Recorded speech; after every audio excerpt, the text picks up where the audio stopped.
Hello there and welcome back to the channel. In this video, let's do a banner review of Shadowbound Priyet. So Shadowbound Priyet just dropped, and she's looking pretty good. I actually like her quite a bit. A quick look at the stats shows us that she has a pretty generous attack value, kind of mid-high for today's standards, but a very high base agility, and that's coming from this first passive, the first we've seen of a flat agility of 40%. Usually we see 40% in timed agility, like in Fractured Noel or Bloodless Demos, for example. So that'll affect the base, and then you're going to have to stack the timed agility from weapons and whatnot. Further look at the passives reveals here a Lucid Drive, so attack stat of light weapons.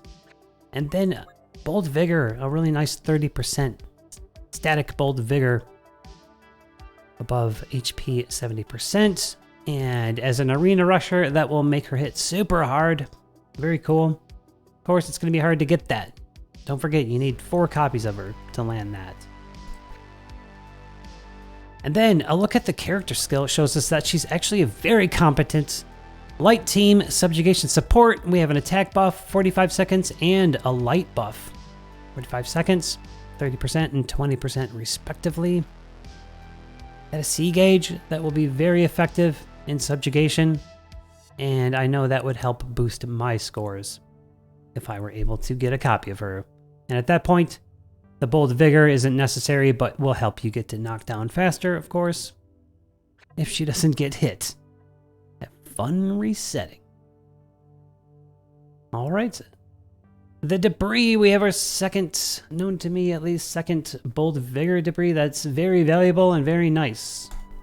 Again, I wouldn't recommend pulling so hard that you try to get her A5 though. Okay, so a hybrid role, Arena Rusher, and I'll talk more about that in a moment.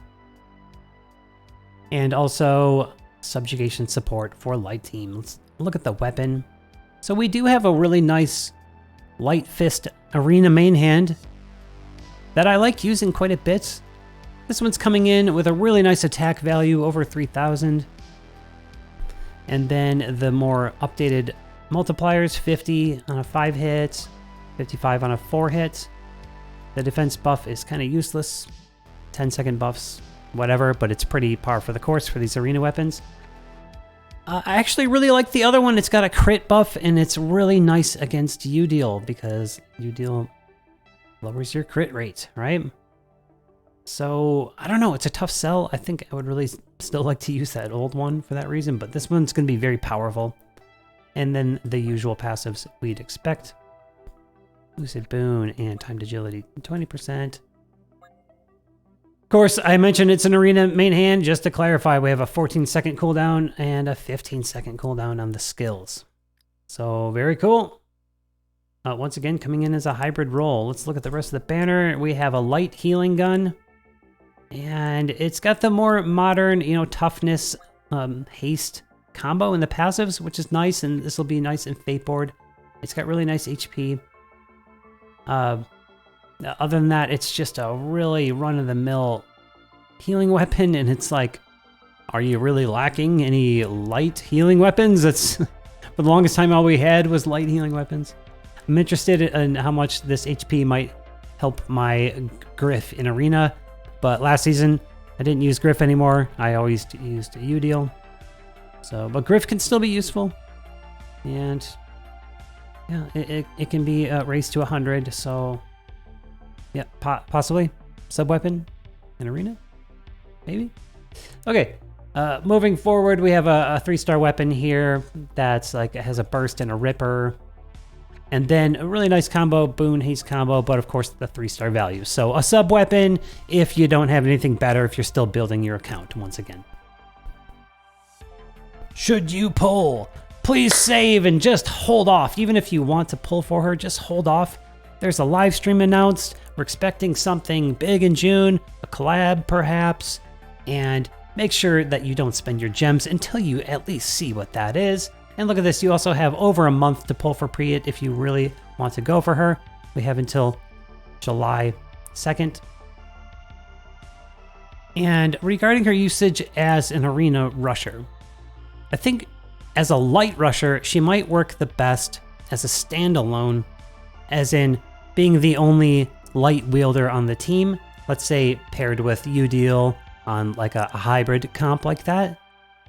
Because to really push the timed agility, you're going to want to use the Subjugation Staff and the ROD Gale Sword. And since she's hogging all the good light weapons, you can't really pair her with Saryu and Bloody Gale to really boost the agility even further. Because then what are they going to use as their main hands, you know? Okay. So that could be really powerful. Let's say you have her A3, you got that Bold Vigor, and you use her on a hybrid comp. She hogs all the light weapons.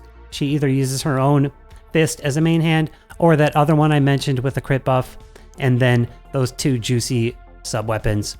But then her cooldowns suffer too. So, you know, maybe you sacrifice 1 sub to have some cooldown so that it at least resembles the builds we do with Nier and Bloodless Demos, etc. Okay, or maybe you make her a water rusher and solve that whole problem, and now we can pair her with Saryu and Gale. Okay, so we're, you know, in that case, maybe we use the ROD Lavanya Water Fist, and then the Subjugation Spear and the subs. Very nice. That gets us to 6 stacks of agility already, and then it's up to you how you want to use that other sub, whether you bring the agility all the way up to 1.8. That's 8 stacks. 80% is what I mean by that. It means you multiply your value by 1.8. Sometimes the terms get confusing, so I just wanted to clarify. Okay, so could be a very competent water rusher using those weapons. But for me, personally, I already have an A4 Nier who's very competent. I can easily push him to 100% timed agi, and then boost his base with, you know, pairing him with Saryu and Bloody Gale, and then maybe even putting some flat agi in the subs. So I'm good to go on a water rusher. I don't really need this Priyet, but I do like pulling for PvP type units. I did do a gamble and I got the gun, and that's all I got. So I'm not gonna stress too much about pulling her myself. However, I would really like her as a subjugation support. I know that she would help boost my score. So again, should you pull, at least please wait. And then keep in mind too that, you know, June's around the corner, and then July we're expecting summer, and we'll probably have 2 different summer banners like last year, and then Celeb is August. And, you know, don't run out of gems before all that happens. Those are my thoughts. And as always, thanks for watching. If you like it, throw a like on the video and a sub on the channel. All of that helps me grow, and it's much appreciated. I'll see you in the next one.